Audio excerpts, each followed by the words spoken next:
You have been told your whole life that being good pays off, that kindness builds loyalty, that fairness earns respect, that if you just keep giving, people will eventually give back. Rome tried that.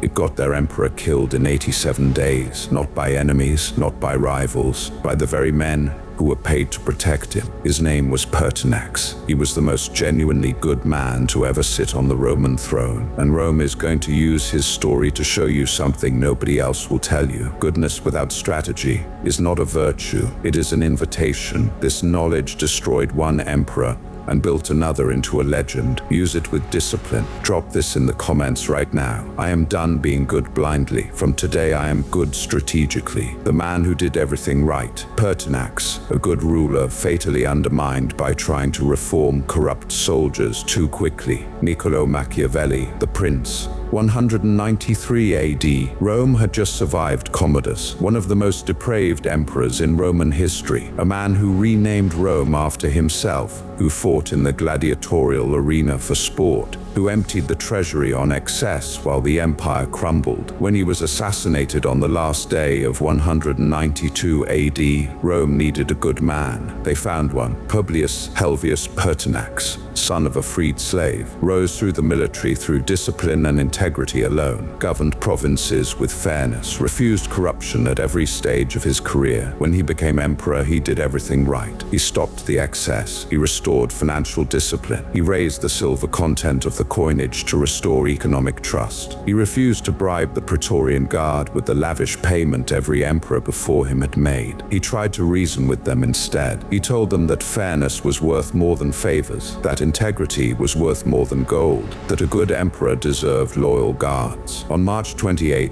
193 AD, 200 to 300 Praetorian soldiers stormed the imperial palace. Pertinax did not run. He did not fight. He walked out to meet them and tried to reason with them one last time. They killed him where he stood, decapitated him, paraded his head through Rome on the end of a spear, then auctioned the throne of the most powerful empire in the world to the highest bidder. 87 days. That is what pure goodness without strategy bought the most genuinely good man in Roman history. Here is what Pertinax never understood, and what it cost him everything to not know. What blind goodness actually signals. Men are so simple and so much dominated by their immediate needs that a deceiver will always find those who allow themselves to be deceived. Julius Caesar.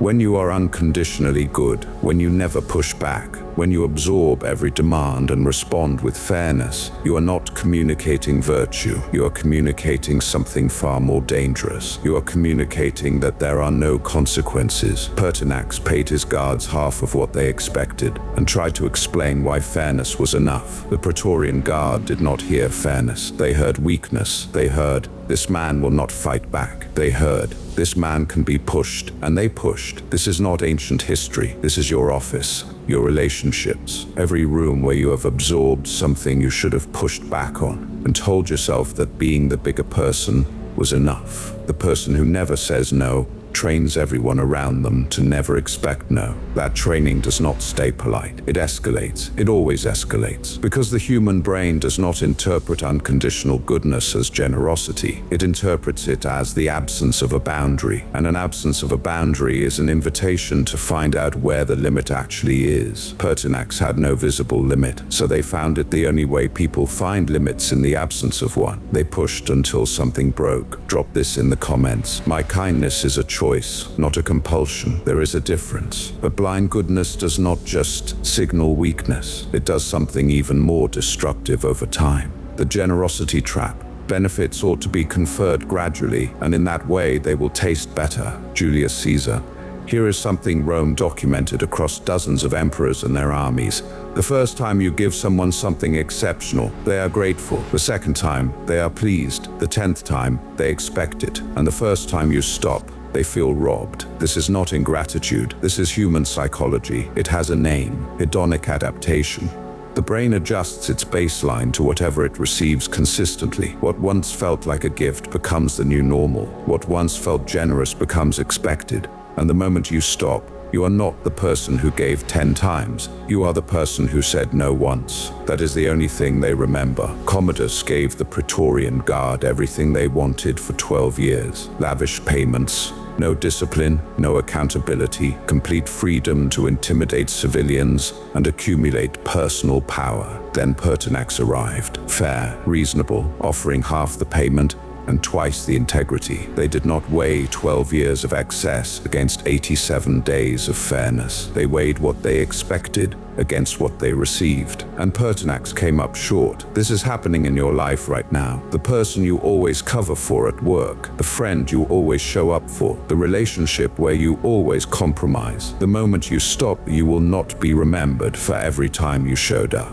You will be remembered for the one time you didn't, and they will call you selfish for it. Drop this in the comments. Scarcity creates value. I give strategically. I give powerfully. Stop for a moment.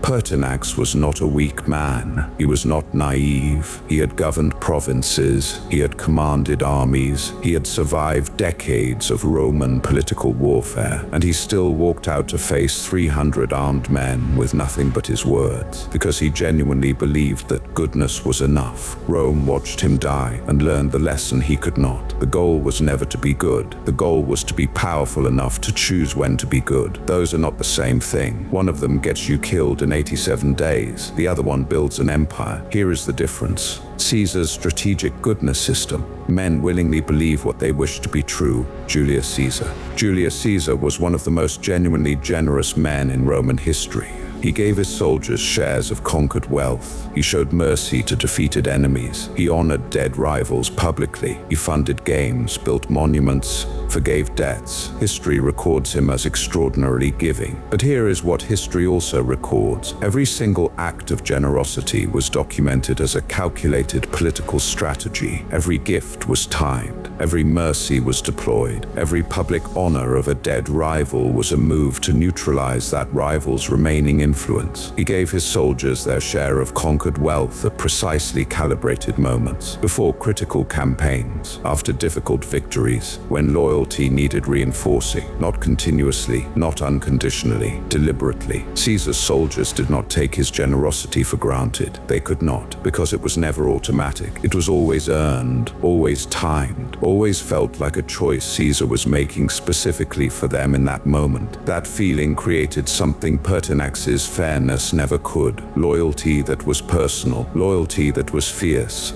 loyalty that followed Caesar into civil war against the Roman Senate itself. Not because he paid them the most, because his generosity always felt like it meant something. Here is the exact system Caesar used, and how you deploy all 3 rules starting today. The 3 rules of strategic goodness. It is not the enemy you see coming that destroys you. It is the one you invited in. Roman military doctrine. Rule 1.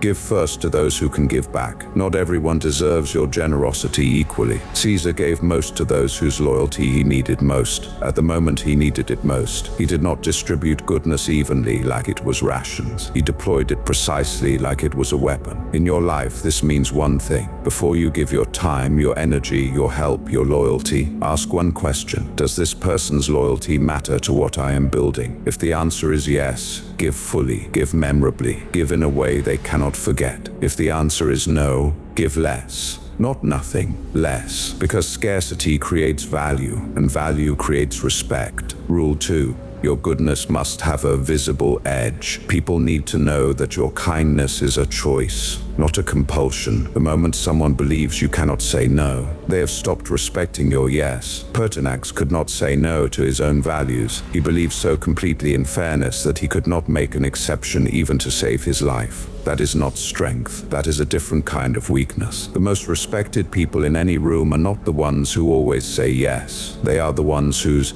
yes means something, because everyone in the room has seen them say no. Rule 3. Benefits given gradually taste better than benefits given constantly. Caesar knew this. He wrote it down. The soldier who receives a reward after a campaign values it more than the soldier who receives it as routine. The person in your life who receives your help occasionally values it more than the person who receives it always. Pull back strategically, not cruelly, strategically. Create the scarcity that makes your generosity feel like what it actually is, a choice you are making specifically for them. That feeling is the difference between loyalty and entitlement, between Caesar's army and Pertinax's guards, between someone who would follow you anywhere and someone who would auction your throne the moment you stopped paying. Drop this in the comments. I give deliberately, I give powerfully, I give strategically, never blindly. Pertinax was a good man. History remembers him kindly. History also remembers that he lasted 87 days, that his head was paraded through Rome on a spear, that the throne he died for was sold to the highest bidder before his body was cold. Caesar was a strategic man. History remembers him as one of the most powerful humans who ever lived. The difference was not the goodness. Both men had it. The difference was the deployment. You are going to encounter the same choice Pertinax faced, not with 300 armed guards, but in every room where someone is testing whether your kindness has a limit, in every relationship where someone is calculating whether your generosity is automatic, in every negotiation where someone is deciding whether your yes means anything. Pertinax walked out to meet 300 armed men with nothing but his words, and genuinely believed that was enough. Now you know why it wasn't. Now you have the system he didn't. 3 rules. Give to those whose loyalty matters. Let your goodness have a visible edge. Give gradually so it always means something. There are 2 kinds of people in every room from this point forward. The ones still giving blindly, wondering why nobody respects them for it, and the ones who have the doctrine, who give deliberately, who give powerfully, who give strategically. You just chose which one you are. Drop this final affirmation in the comments. I choose strategic goodness. From today, everything changes. Subscribe to Mentis Arcana. The doctrine continues.